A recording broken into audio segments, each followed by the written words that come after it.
It's CORSO and CATONE. Brought to you by CORSO Law Group, Arizona's leading criminal and traffic law firm. Now for the real deal New England feel.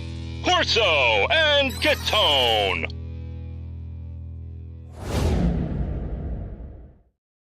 Welcome into CORSO and CATONE, the real deal New England feel. I'm CORSO. CATONE is here. Joe is with us in the booth, and you're watching us on YouTube, listening on iHeartRadio, Apple Podcasts, anywhere you podcast, you can catch us, and 790 The Score in Providence, Rhode Island. And hey, give us a call in heated hotline, 855-313-PATS. Anything's on the table. There's a lot on the table, so make sure you're giving us a call. We want that one to be yours, so the one Joe picks. So 855-313-7287, or you can email us in our mailbag, corso.catone@gmail.com. Got a great one today. We're going to hear from one of you in heated hotline, and of course, Catone's comments. Stick around. You don't want to miss that. And in Weekly Rewind, hey, we're going to talk Super Wild Card Weekend. Got all the playoff games to talk about. Going to break them down, and we're going to pick some winners for you to make some money. But first,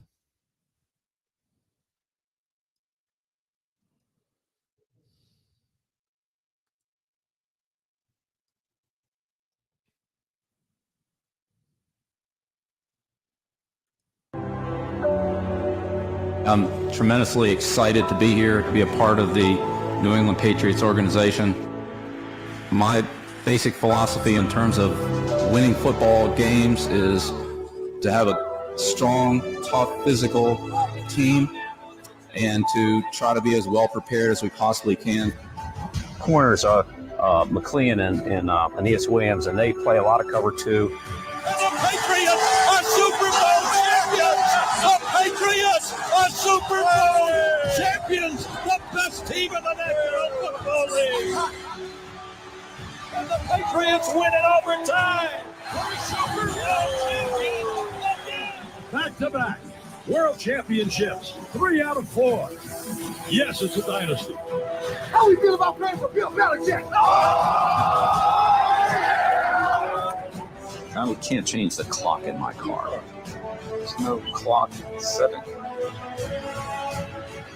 Toronto, Cincinnati. Would not say that I'm Mona Lisa Vito of the football world.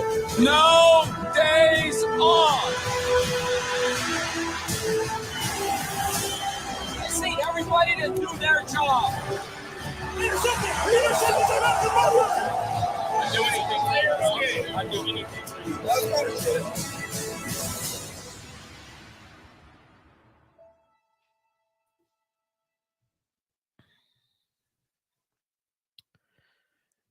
so January 27, 2000, Bill Belichick sat before us in a press conference, took the job with the New England Patriots. And Chris, can you say that again? January 27th, 2000. Okay. And 24 years later, on January 11th, 2024, we say goodbye to Bill Belichick as the head coach of the New England Patriots, general manager, and basically the face of the New England Patriots for a quarter of a century, Mark. And it's a sad day. Yeah. And just quickly for me, I was listening all day, and today is Thursday. We're recording on Thursday, so this just happened. You all have had it a couple of days. Yeah, you've had a couple of days to absorb it, but for us, it just happened. And just from my perspective, I've been listening all day to the press conferences and breaking them down and so on. Look, it's sad for us because we are the real deal New England feel. We're your perspective. That's why we have this show. And the devotion that guys like Mark, you, Joe, and you out there put into this team and into this organization, my whole life. So, 45 years since I was like 5 years old, sitting at the foot of my father, listening to the Patriots on the radio with Gil and Gino and all the way up through. And this 24 years, has been magical. And it's been up, it's been down. Mark and I have come down on him at times. We wanted him gone to this. He can't pick players. And that's devotion too. That's passion too. And that's real. So I take what he said today and I believe it and I love it. And I'm sorry to see him go, and I'm beyond appreciative of what Bill Belichick brought to this organization. And I know all of you out there are the same. And for me, it's just a sad day. Yeah. I think you sum it up, Chris. It's a sad day because, listen, nobody, the last 2 or 3 years, obviously since the separation from Brady, was a bigger critic of Bill than I was. But like you said, Chris, a quarter century. And I don't know if people, because he brought a whole new element. Like, people actually started to pay attention to the Patriots. The Patriots were an afterthought in this region. Nobody was. We'd go to the games. There's nobody there, right? Yeah. It's a baseball town. It was a baseball town. And, Parcells helped start to change that image, but it was really Bill, right? It was Belichick, right? And so they went from being irrelevant, Chris, to they're talked about. Look at us. They're talked about 12 months a year. It's Patriots. It's football. And that's because of Belichick. And yeah, I'm going to give some credit to Kraft. Obviously, he brought him here. And yes, he did. And Kraft bought the team and kept it here. Yes, he did. But Belichick, Chris, created something here that'll never, ever be duplicated. Ever. Not in this era of free agency and all that stuff. That's it. This is it. This is the last time you'll ever see this, at least in our lifetime. Maybe someday somebody could pull it off. I don't know. But we're never going to see it. That's for sure. And I think people in this region, Chris, became spoiled. I think they've taken it for granted. And when you listen to some of the reaction today and some of what's been said the last few days, that whole taking it for granted and not truly understanding what they've done for a quarter century has been evident. But Jesus, man, I'm more than appreciative. I mean, he's the GOAT of coaches, right? And you can't deny that. He's the greatest there ever was to do it. And we should talk about, has some things changed? Yeah, but listen, he's the greatest to ever do it, Chris. Yeah. And that's why I say we can sit before you today and not feel hypocritical when we say to you, we appreciate everything he did in the face of being as critical as we could possibly be. Why? Because it's passion. It's love. It's passion. It's what you are. It's what we are. It's why. It's the real deal, New England feel. And Mark, going through, some of the things and to prepare for tonight, I was looking through some of the numbers and just, you can't go through them all. It's just stupid stuff. I mean, 6 Super Bowl titles, 9 appearances, 20 winning seasons, 30 playoff wins, 17 division titles. I don't know how many of those were in a row. I mean, it's like you said, Mark, there are numbers and things that will never, ever, ever, ever be matched. I don't care how long it is. Nobody's ever going to win 17 in a 20-year period. No, it's just, and so it started with him. Yeah. It started with him as the architect. And I want to, let's go through that first decade, because you and I talk a lot about, and you particularly, when nobody else was really talking about, well, is it Brady? Is it Belichick? Is it Brady? Is it Belichick? The first decade of this entire thing was the architecture, was the layout. It was the foundation he was building to what this is. And the Patriot way. That's Belichick. He created the Patriot way. And I don't know that there's a guy in that locker room that played for him or coached for him that could probably deny that guys carried the torch after that decade, namely Brady, but he was the guy that built it, right? Yep. Yeah. No, absolutely, Chris. And on that tribute video that Joe played at the beginning, Teddy Bruschi, even in the locker room, says, is chanting something about Belichick after they won a championship. I think might have been the third one in 4 years. Yeah, that thing they do. Oh, yeah. Yeah, right? Because it was that group of players, Chris, were him, right? They embodied him and his style and what he believed a players should be, especially those first 10 years. Yeah, I mean, Parcells put those guys in place, and Belichick perfected it. Yeah. Yep. He got championship out of them. Joe, I mean, you've been around for all of this with us and have seen it all in the region too, no? Well, yeah, I mean, growing up, but the best part is like I had lived on the West Coast and seeing over there how many Patriot fans became or people just became Patriot fans. Like I literally remember being in the area going, I don't know where I'm going to be able to watch this at a bar. Until like somebody literally opened the bar and it was a Boston bar and it was a Patriot bar. Yeah. It literally had the main screen was Patriots playing when, all the other screens were playing on Sunday football. I was like, that's cool. That's different. That wasn't there for the first couple of years that I was there until they started winning. And to just see that dynamic, it was unprecedented. It was pretty cool. You know what I mean? Hey, Mark, look, so we talk about the first half, second half of this whole thing. How do you reset? We talk about 01, 03, 04, 02, and 07. And I know we don't like talking, but you know what? You have to, though, because it's something that nobody's seeing. Nobody's going to see 18-0. No. No. And 21 in a row. Game wins in a row. Stupid stuff. So when you look from the first half to the second half, how did he reset?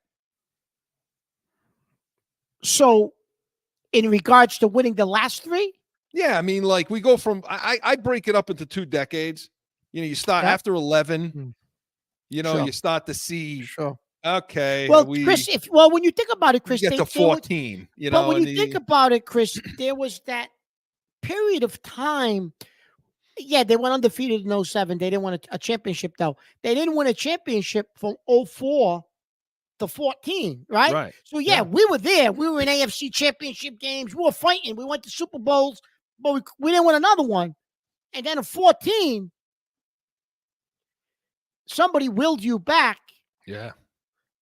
Against a great defense. Seattle had a great defense, right? But I think the bridge, Chris, between the 2 decades, was Brady. Yeah. Right? So we talked about this a couple of weeks ago, Chris. So Belichick put all that stuff in place. But then the league started to change. The players started to change. The mindset of players started to change. Yeah. But Brady was the conduit to that original first 10-year run, and he carried it. And the players, they listened to Bill. They knew he was a savant and a genius, but they followed Brady. And they got this new video coming out, another tribute video coming out on Apple TV soon. And Danny Amendola, who we both think is a tool, I get that. But the comment he makes in the promo, Chris, I think kind of describes the last 10 years. We worked for Bill. We played for Tom. And I think that but Bill was smart enough, Chris, I think, to use that. Yes. He knew that, and he used it. And I personally didn't give him enough credit for that, Chris. He worked that. He knew the players were with Tom, and he used it to get things done. Yeah. Yeah, because a lot of other guys, I mean? yeah, and this is a perspective that a lot of other guys, would have had the decade of success where they built it. And then here comes Brady that grows into the leader that he was, and basically an on-field coach, that conduit, as you call it. Yeah. A lot of guys, ego, and Bill had an ego, man. Come on. Oh, of course he did. But a lot of guys, if you think about it, would fight that, would fight that and punch that. He understood what Brady's stance was on things. He understood that Brady was still in the mold of where he is. And so he knew he could beat him up in a meeting, not because he thought he needed it, but because he knew they needed it. The team. And Brady would take it. And Brady understood that, and he did it. And you know what? It's amazing. And it's Brady you really think about it. After he would do something like that, Brady would go to the guys and say, "Not good enough, fellas. Let's go. Not good enough. Not good enough." And so, and Belichick knew that. What are the players going to do? You know what I mean? He knew he could count on him to then take that message and tell it to the guys. And he not was good enough. Let's go. Yeah, and he was lost. Once Brady left, the egos took over. Things happened. We talked about that, and it was lost. Yeah. He was lost some without him and without that conduit and so on. But Mark, we're going to take a break, but I want to come back and I want to talk about the press conferences today. I want to talk about what we heard today, what we think about it. So listen, stick around. We're coming right back. No flipping. Mark, I'm serious. I think I lost my mind. Certainly, it was an exciting show. I want Murray. That's it. What is wrong with Get him on this damn show. you? Lost your mind tonight. That's all I have to say. Lost your mind. What are you writing now? So I'm working over here. You're talking about nonsense. I'm working. That's why we are the real deal New England Field. It's going to be real. Back in with more Corso and Catone, the real deal New England Field, Saturdays, noon to 1 Eastern. In every outlet you can find it. So, Mark, coming back in, we talked about the 2 decades, the amount of success, the numbers, and it's out there. Everybody's going to be looking at that forever. Yeah. But talking about the immediacy of this, today's, and again, we know it's Saturday, you're listening to this and watching this, but Thursday, the press conferences. What were your thoughts on how it was handled? Listen, if anybody who thought, and I listened to these people leading up to this, anybody who thought the Patriots were going to release a statement, Bill Belichick's been fired, were crazy, right? And we talked about this, Chris. Yeah. There was a negotiation between the two of them. This had to end like this. It had to. This was the greatest run in the history of sports. Yeah. There had to be a wrap up, a bow on it to say, okay, and Bill, because he knows the significance of what they did. Listen, people can say, oh, he grunts, he does this, he does that. Bill's a savant when it comes to the history of the game, and he knows what this 24-year run was and meant, and knows 25 years from now, people are going to look at this and say, wow, imagine what that team did, right? And so he did what he did this morning with Kraft because he knew the significance of we got to properly end this and move on. And he made it a point to say, I'll be back. Not, so I'm a Patriot for life. Yeah. I'm a Patriot for life, right? Yeah, I mean, there was a little bit of awkwardness to it, obviously, but I thought the way it was handled, I thought it couldn't have been handled better, especially given the situation and circumstance. I mean, you're talking about a relationship and a partnership and a marriage that's 25 years, 24 years, whatever it is, and to be able to stand up there, look, and I heard all day, hey, look, it wouldn't be us if we didn't start getting pissed off about something, right? So I heard all day. Okay, Thursday. I heard all day about, the stations, the people, the stations and the personalities that are on the radio every day. And you got to drum up business, right, Mark? You got to drum up calls. You got to create conflict. You got to do it. And the way they handled that press conference, the first part of it, not the 2:00 one with Kraft. We'll talk about that in a second. But, it was the dog and pony show.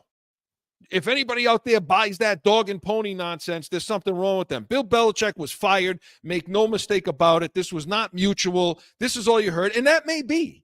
That may be. Yeah, maybe. Okay. But both things it's disingenuous. This is the things I'm hearing. Look, both things can be true.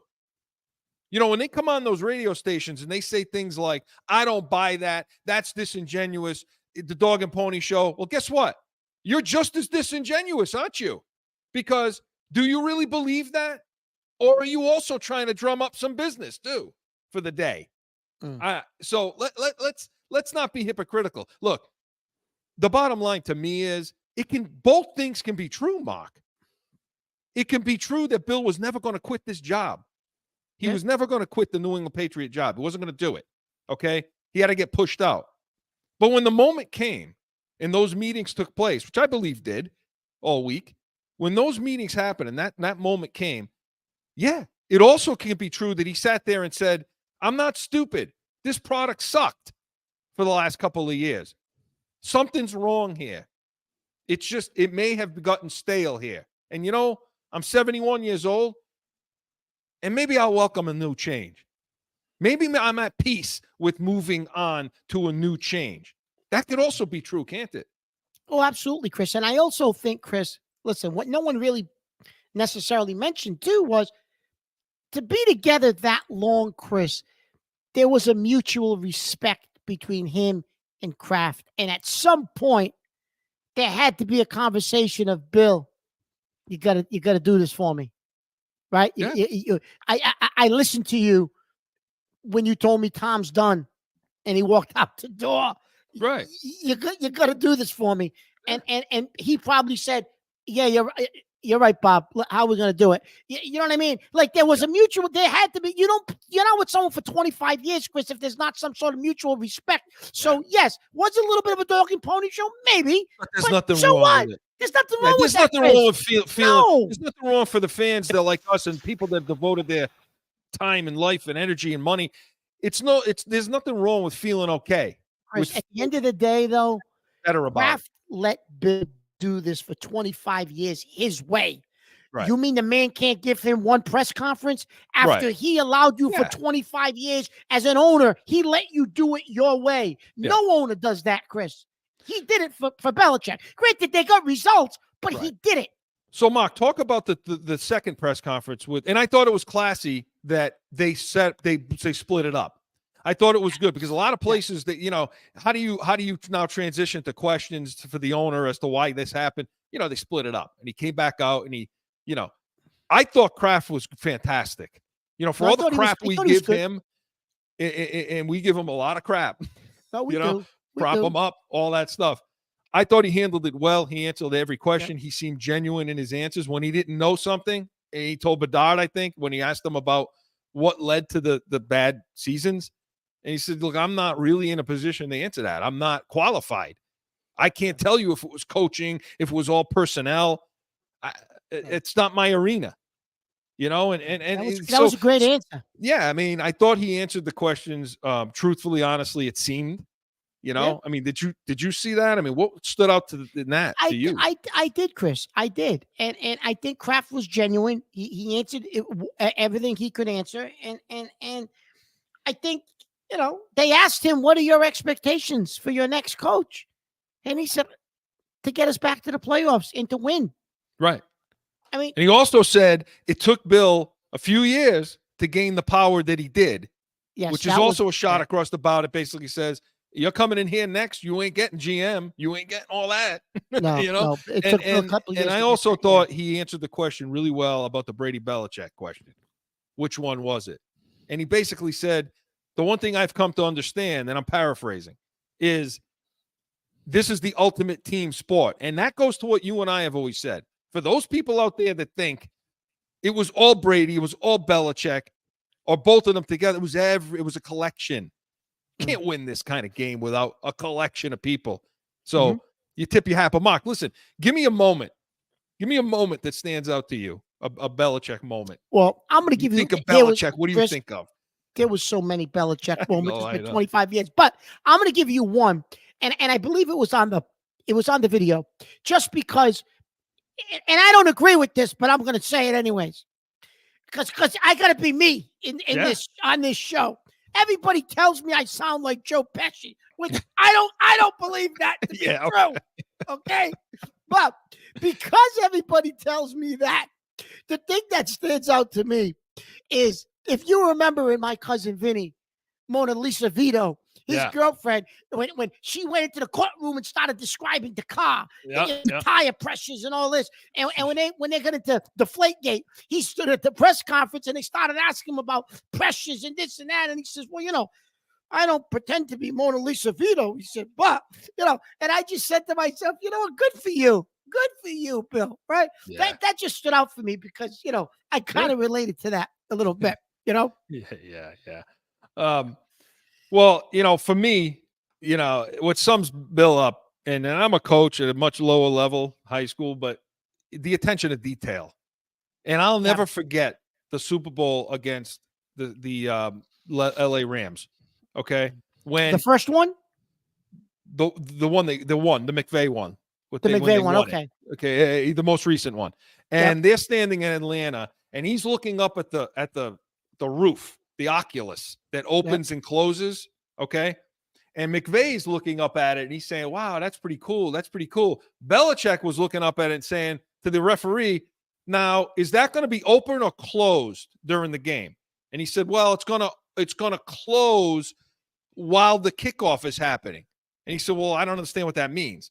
He said, well, they want to kind of do it as like a scene. And he's like, okay, because there's a wind factor that, you know, and all that detail. And he went to a special teams coach and he said, okay, look, I don't know what's happening, but let's kick this way because then we have the best chance for this or that. We can avoid any issues. That in sums up Bill Belichick to a T. The attention to detail that this man brought forth in football can never, ever be duplicated. And don't ever let anyone tell you it can. Not before him and not after him. So, look, life is full of meetings and partings. That's the way of it, right, Mark? And you're so poetic today. That's it, man. Mr. And so CORSO. we part ways with Bill Belichick. We have to part ways, Chris. We have to part ways. We do. All right. And we do it and with much respect, much love, and much appreciation. So Pats Nation was presented by Corso and Catone, the real deal, New England Field, Saturdays, 12 to 1 p.m. Chris, sponsorships you are do available. Realize, yeah. Not to interrupt you, if he goes and coaches the Chargers, we play them next year, just for the record. Oh, well, that'll be fun. We'll be at that game. So, hey, listen, when we come back, we're going to hear from one of you in the Nation in Heated Hotline. Stick around. Mark, I'm serious. I think I lost my mind. Certainly, it was an exciting show. I want Murray. What? That's crap? it. What is wrong with Get him on this damn show. you? Lost your mind tonight. That's all I have to say. Lost your mind. What are you writing now? So I'm working over here. You're talking about nonsense. I'm working. That's why we are the real deal New England Field. It's going to be real. Back in with Corso and Catone, the real deal, New England Fame. Mark, we've talked enough. We've talked enough with all the kumbaya. Let's get back to reality. Let's bring Jesus. Let's bring somebody in the Nation in Heated Hotline, Joe.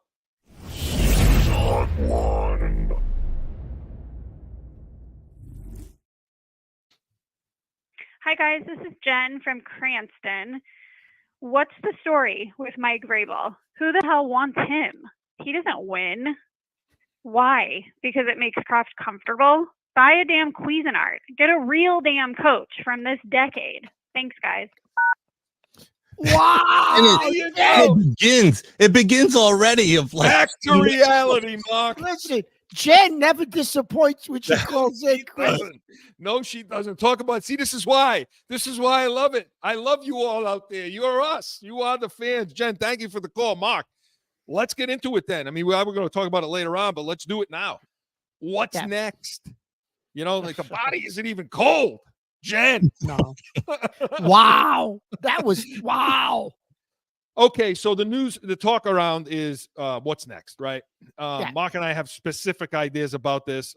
Jen clearly doesn't want Vrabel. Vrabel's been talked about. Gerard Mayo, in-house, supposedly promised the heir apparent to Bill Belichick. So now what happens? And just to set this up, you remember he came in for the red jacket in October. Did Mike Vrabel? Yes, he head did. coach then of the Tennessee Titans. He accepted it, and he basically told everybody, there's no place like this in New England, no place, no organization. People around the country look in and say, it's unbelievable. And but guess what? This isn't like this everywhere else. Mark. Yeah. Was that He the said, beginning "Don't of the take-" end he for said, him in he said, Tennessee? don't take this for granted. I was at that game. That was the Buffalo game at halftime. He came on the field, and so I heard the whole thing. But yeah, that was the beginning of the end in Tennessee. That owner went crazy. So was he posturing to come here? Oh, absolutely. How would you not be posturing crazy? First of all, do you honestly think Mike Vrabel deserved the red jacket already? No. So there's a lot of other guys on that list. Right. So yeah, I think there was some posturing on both sides. Yeah. You brought him in for the red jacket. You're in the middle of a horrible season. Before the season started, everybody said, this could be the last year for Bill. And now you bring in Vrabel, who everybody says Kraft loves. We'll talk about that. Let's talk about that. Who should it? Well, she brings up Vrabel. Should it be Vrabel? Let's just take Mayo and Vrabel for a minute, because there's two parts to Jen's rant. And one is not on Vrabel, and I don't want comfort. Basically, if you're comfort, what you say? Goodbye, what Cuisinart or something? So Cuisinart, yeah. Right. So Bob So Kraft Mayo is comfort. Mayo's comfort, right? And so isn't Vrabel. Vrabel. Yeah. So okay. So break those two down first. So if you told me, Chris, that it's one or the other, listen, this team is in such disarray personnel-wise, offensively, even defensively, Chris, they need an upgrade. There's certain things that have to happen here. It's going to be very complex. You're going to have to build out not only a coaching staff, you're going to have to build out you're going to have to get a GM. You're going to have to build that office out. There's a lot involved in what's going to happen next here. Yeah. As Kraft said, the goal is to make the playoffs. Well, I don't want a guy listen, if I'm going to take a chance on a guy that's never coached before as a head coach, he's coming off being an assistant or a coordinator, it's not going to be somebody that did that only for the Patriots, Chris. He knows nothing else. Yeah. He's only worked for Bill, nobody else. That's a great point. Vrabel, Chris, is not from that lineage or from that coaching tree. Vrabel has had a variety of experiences with different coaches. So if you said which one, he's been a head coach. He took a team to the playoffs. Is he a little on the archaic side maybe in some of his beliefs? Yeah, but I would take him over Gerard Mayo in a second. Well, let me just say that, and we'll get into this in a second. I don't want either one of them, but we'll get into that in a second. I agree with that. I don't either, but I agree with you. I'll take Vrabel over Mayo. And one of the things here, when I go down the checks, the pros and the cons, right? And I say, okay, what do I like about Mayo? Well, I like his youth. I like the fact that he's still closer to the player age-wise and experience-wise. I shouldn't say age, experience-wise. Yeah. Than Vrabel is. I think Vrabel's skirting on that archaic side because I look at the way Vrabel put his team together down there in Tennessee. Now, people give him a pass. Say, well, the GM did this and the GM did that and the GM was no good and that's why he got fired. Well, I don't know how much Vrabel, I don't know the Tennessee Titans. I don't know how much Vrabel had a hand in it, but here's what I know. That's an offense built around a bruising, big running back. Archaic. Okay? He's part of one of the worst quarterback signings in history in Ryan Tannehill, when they gave him so much money. And you and I at the time said, are you nuts giving this guy all this money? He stinks. He was a part of that. His defense has always been good, but his inside, what did I say? The middle of our field is not good. We need sideline to sideline linebackers. That's not him, man. That's not him. It's not going to be him. So I have a problem. And as far as relating to the players, look, people have a misguided concept of what that means and what it takes. And I want to talk about that when we get to what we really want. But so the only thing for Gerard Mayo that I check is what I said already. And I agree with you. Mayo's got no ties to anybody. How's he filling a staff? Well, that's my other concern, Chris. What's he gonna keep guys like Troy Brown and Bill O'Brien? And I don't want those guys back. No, they're part of the problem. I don't want them back. Yes, I don't want them back. The offensive line sucked. That coach stunk. He's not even. Clem was MIA. Gone. Did the same thing. He did the same thing in Pittsburgh. You know, and he stunk. You had Troy Brown. I'm sorry, love Troy Brown as a player, but he stunk. Okay, was either that or the message wasn't getting through to these guys. Plus the talent level sucked too. Okay, quarterbacks coach, all of it. Go down the line. You know, you got a secondary. Mark, you got a secondary. The only coach I would keep would be the D-line coach. Well, I'll tell you this. How about the defensive backfield? Listen, you got a defensive backfield that Jack Jones and J.C. Jackson and all the internal drama and stupidity and yelling at coaches and all that crap that went on. Mayo controlled none of that. He didn't have any control of that. What the hell is he going to do when he's driving the ship? Yeah. And who's going to be his GM? And is it going to be the GM? So I take Vrabel over Mayo. But Mark, let's talk about. Let me interject. Let's talk about what we really got. Let me interject because I also see Wes Welker on the short list of potential candidates. For head coach? Yeah, on one of these sites. But the question I have is, would you guys prefer someone who has the experience of the Patriot way to come back in as opposed to a fresh start, or would you rather have just a complete fresh start? The Patriot All way. the way through. The Patriot way was retired today. Or I understand that, but at least having those three options, they have. So here's the thing. Chris is right. The Patriot way was Belichick and Brady. Brady left first. Now Belichick's gone, and that's it. It's gone. But me personally, Joe, I want a fresh start. It's time to move on to a new era, and that new era means new age thinking. Football has changed, and if you bring in Gerard Mayo, he's not going to bring that change in. And Chris and I are going to get into that in a second. Yeah, go ahead, Mark. So who do you want? So I want either, and I said this to you for months, Chris. I want the OC from Detroit. Yeah, or maybe Johnson. Johnson. And you said very similar to him. I know you're going to talk about the OC from the Texans. One of those guys, Chris. Yeah. Yeah, listen, and to me, the first order of business, more important than the coach, you got to get a GM now. You have to first get a GM. Scott Pioli. You have to first look. You have to get rid of the comfort zone. Jen's right. You have to. The comfort zone's got to go away. It's time. If you look, you're taking just as big of a risk on a first-time coach as with Gerard Mayo as you would anybody else. So, okay, to me, you go with what's successful in today's game. I'm going out to Peters in San Francisco, the assistant GM. That's how he's on my short list. He's the guy I want. I want him as a GM, and I want Slowick.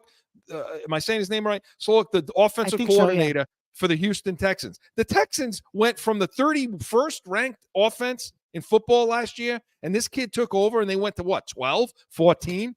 And by the way, Chris, D'Amico Ryan's defensive guy took Slotnick from San Fran with him. He's the next guy on that tree. You look on that tree, you got the Shanahan tree of LaFleur and McVay, right, and McDaniels down in Miami. This kid's the next guy on that list. Yeah, he's next. You know what I mean? And by the way, you give it to an offensive guy, because if Mike Vrabel brings that guy in, let's say, you're going to lose him in a year. You're going to, not that guy, but a guy like that. You're going to lose him in like 2 years. So give it to him, because here's why, Mark.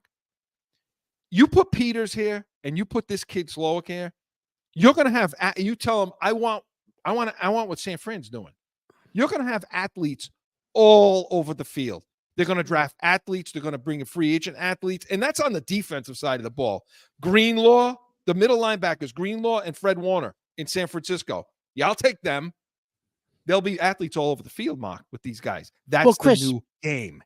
What you just brought up was not Bill Belichick's defensive philosophy. Gerard Mayo, that's all he knows. He played in it. He coached in it. He's going to keep the same defensive philosophy, Chris. So he's not going to bring in a Warner or one of those guys. He's not. Right. He's not bringing those guys. Yeah. So if you want to transition into a new era of Patriot football, you don't buy the Cuisinart, like Jen said.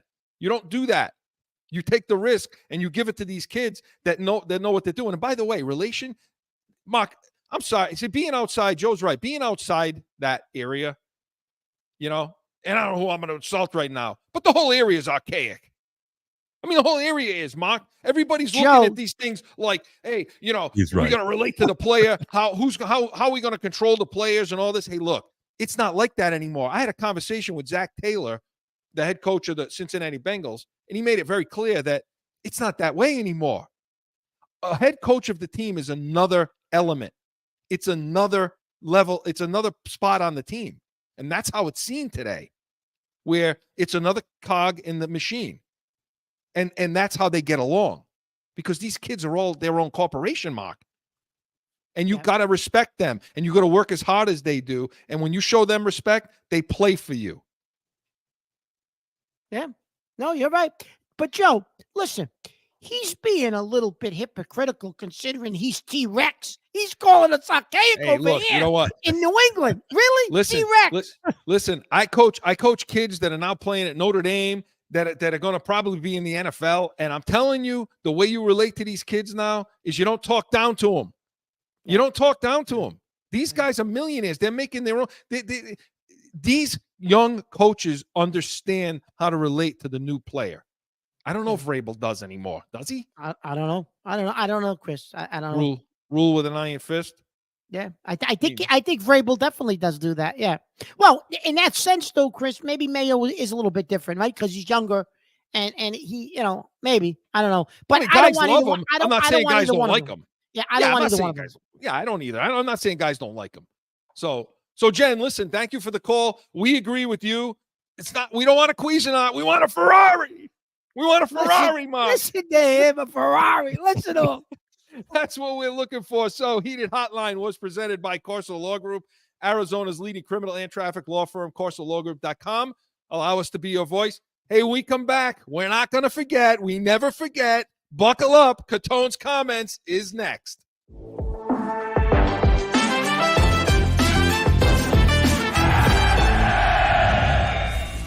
No one ever thinks they will be in need of a criminal or traffic lawyer, but things happen. CORSO Law Group is Arizona's leading criminal and traffic law firm. Call or go online to CORSOLawGroup.com and talk with these expert attorneys who I know will help. Time for Catone's Comments!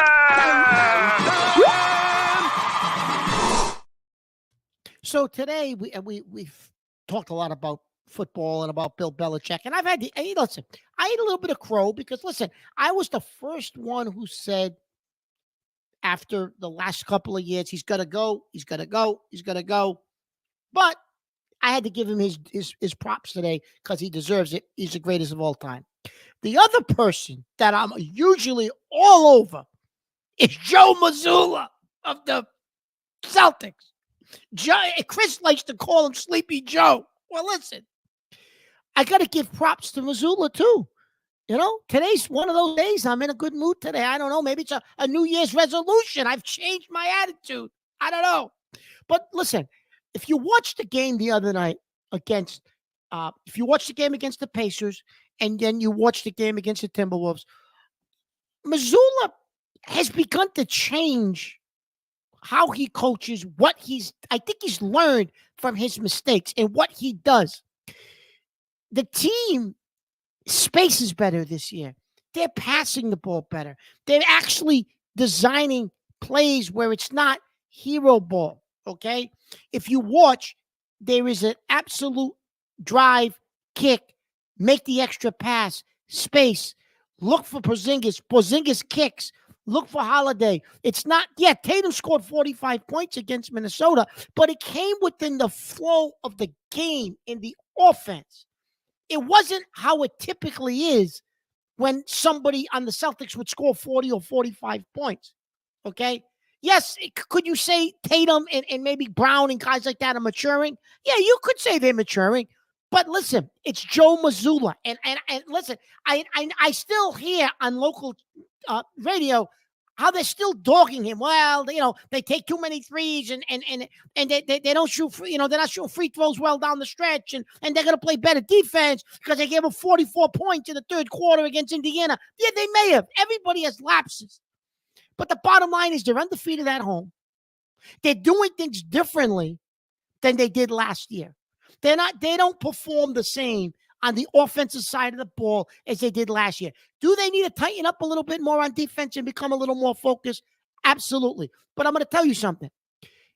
That defense is also a product of the league right now because when you're jacking up threes, it's inevitable you're gonna allow rebounds that lead to outlet passes, that lead to pull-up threes and easy baskets for the other teams. So the other team is going to score points. That's just the nature of today's NBA.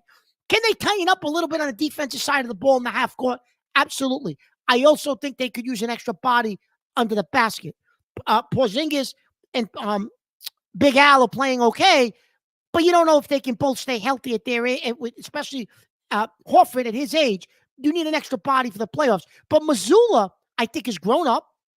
He's taken some of the criticism, and he is, I believe, putting in a system this year that works, and he actually adjusts.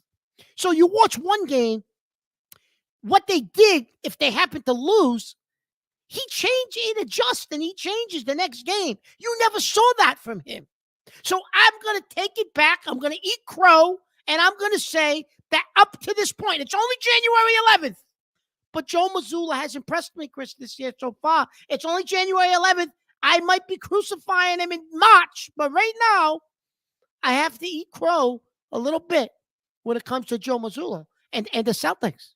I hate to say it. I hate to say it. Eat the crow, Mark. Eat it, Joe. Make him eat it. That's Eat the crow. Hey, Chris, don't you have something that? Oh, wait, give me a second. Okay. Talking about eat the crow. Mark, I agree. I love what you're talking about right now, and this CATONE's comments, because in that Minnesota game, exemplify exactly. It was exactly what you're talking about. Mazzulla has grown up, and I've given him so much crap. You're worse than me. Oh, You're worse than me. But I'm also going to give him props now, like you said, because when you talk about the spacing, but when I watched in that game, look, this was a team that, everything was condensed. Everything was compacted into the lane. So when Tatum or Brown would drive the lane, people could collapse on them very easily, and the ball's being dribbled off your leg, and then the outlets are not happening properly, and the spacing isn't good. Well, what I see out of this team, including the spacing, Mark, is they're patient and working to get matchups they like. This is something that, because they have finishers, their whole starting five are all finishers. They can all finish, okay? And they can all be a go-to guy when you need a basket. So when you have that situation, matchups are huge. So they want to create a matchup for Tatum. They want to create a matchup for White or Brown or whoever, Porzingis. They're able to do that, and what they're doing is they're being so damn patient to get it done. And when they're doing that, and they space the floor like you're talking about, not only space the floor, spacing also includes up at the top of the key and towards the half court. Look, when teams decide to play them, defend them high, well, they just set their pick higher. And that allows Tatum to go downhill. And when he goes downhill into the lane, the spacing is so damn good. You saw it against Minnesota. You saw Holiday sit in the corner and hit that three at the end of the game. That was that situation. So, yeah, the spacing's fantastic. They work for matchups, and that makes them the best team. But when they rebound the way they did in that game, and they play defense down the stretch the way they did, they're elite. They're elite.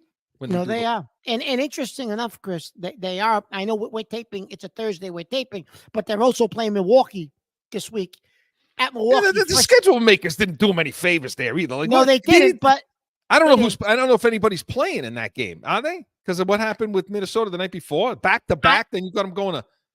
I don't know, but my point in saying that is I'm interested just to see how they react. Like, this is the first time they've played this so-called Milwaukee team, but we'll see how that goes. Right now they're getting their ass kicked.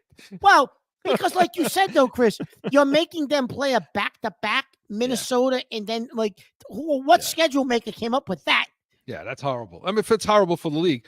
The last thing I'll say real quick is, when you talked about Mazzulla, he still has work to do at the end of the game. In that Minnesota game, again, you at the end of regulation, when you have a timeout, he just won't take it.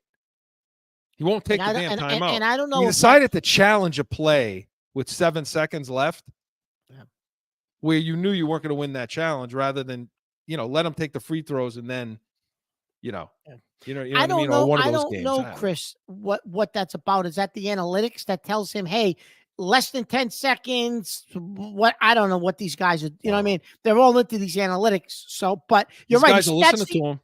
They are. They are listening to him, though. Chris. They are. I mean, when you Listen, a lot of superstars don't.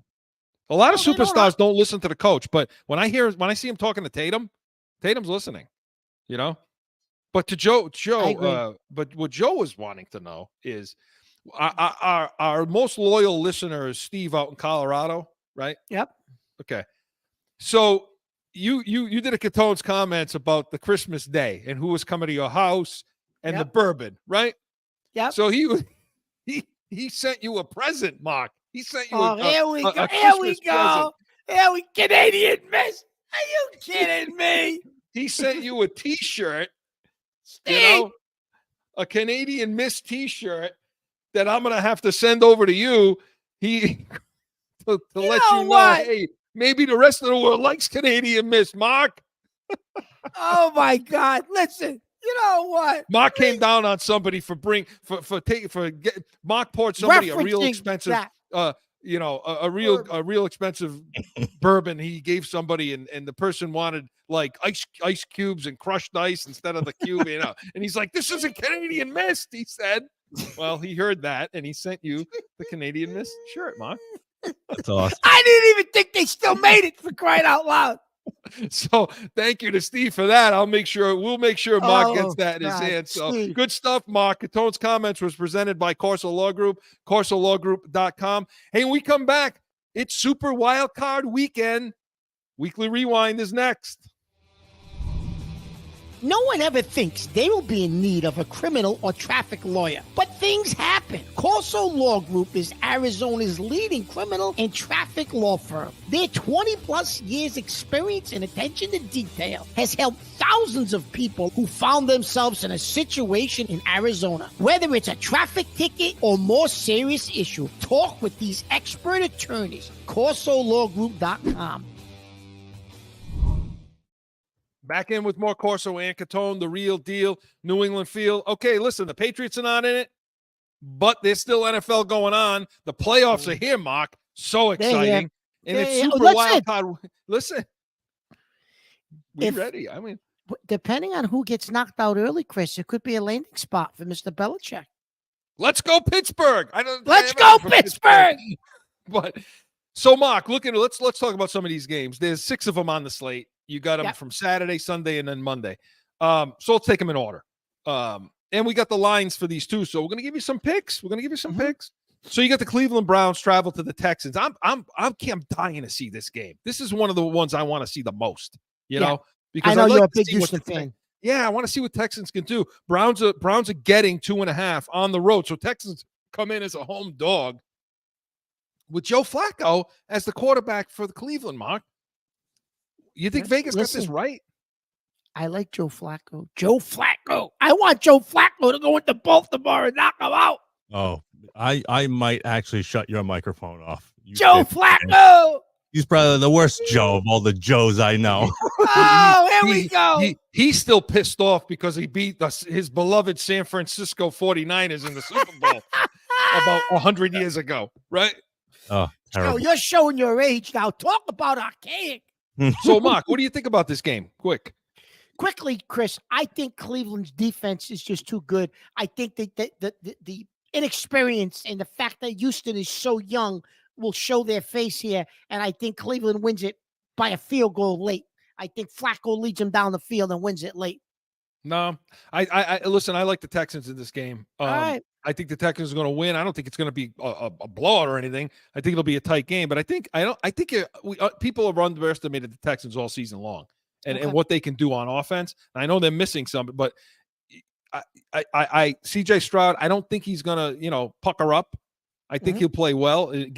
At home, given the fact that he's at home, I think it's a much better situation. And don't sleep on that defense, Mark. That's a defense that can get pressure. If Flacco's not running around back there. So let's see what happens in that game. And then we got the Miami-Kansas City game. This is another interesting game. My understanding is the weather is going to be like 10 below zero. No, it's going to be like the wind chill is going to be like 10, 15 below zero. And I think I didn't see the injury report, but Kansas City's dealing with some things over there. They are, but so was in Miami. Yeah, too. And so Kansas City's giving up 4.5. What do you see happening? Listen, I've been riding them. I think I'm 0-6 with Miami this year, but I'm going to go with Miami anyways. So 0-6 outright, or do you think? No, Kansas, I take them with the points. I think Kansas City wins it late. I think Mahomes brings him down the field and wins it by a field goal. I'll take the 4.5. Kansas City's so tough to beat at home. Yeah, I'm going to take the 4.5, but I think Kansas City wins it by a field goal. See, I think Kansas City covers, and because I just don't like the way Miami's been playing down the stretch. Yeah, offensively, I think Taylor Swift shows up, that's it. They're a sure win. She'll be there with a Parker and her galoshes, galoshes and her galoshes. Galoshes. They still call them toques. Those you don't know what toques are. With the little bally on top. Yeah, they still sell them. Yeah, a toque doesn't have the ball though. It's like Chris.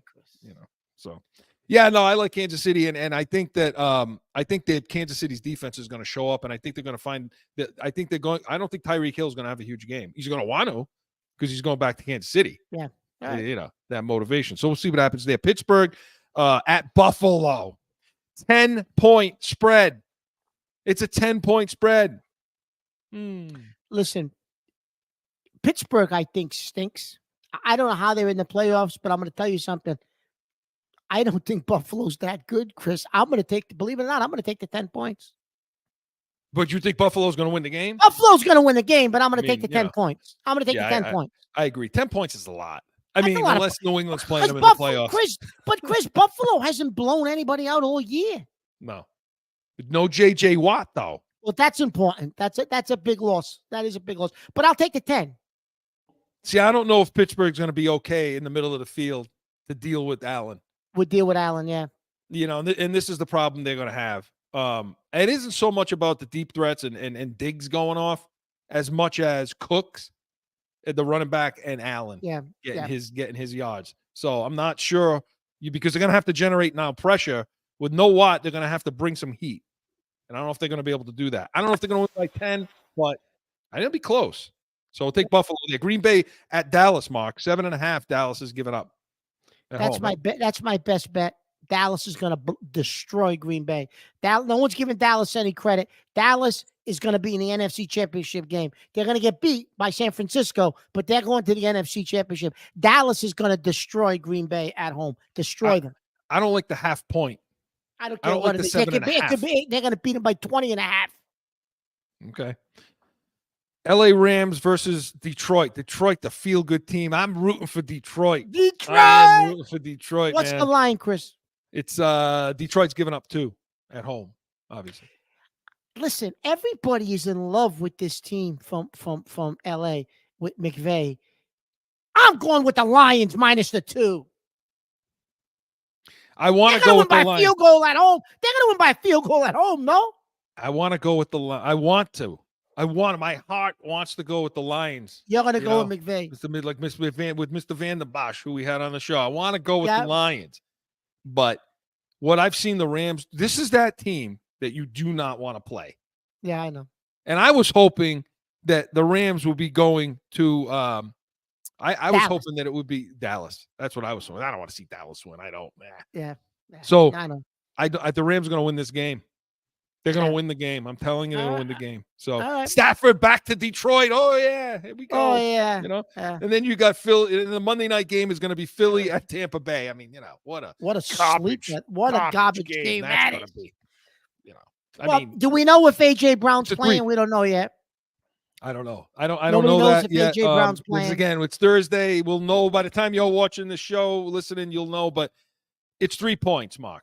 Philly's giving up on the road. Tampa's a home dog.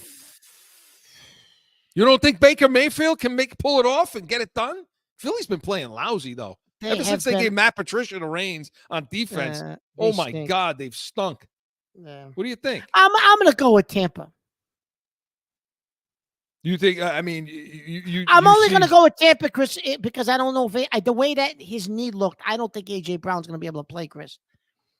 You think it's going to matter that much? Yeah, if AJ Brown doesn't play, yeah. Yeah, I think Philly can take care of Tampa even without AJ Brown. I'm not saying in the second round. The second round is going to be a problem for that. Yeah, but I think they'll be able to take care of Tampa, and I think they'll cover that 3-point spread, Mark. You know, so are you excited about this? I mean, you got look, betting game, right? Listen, I'll be excited next week.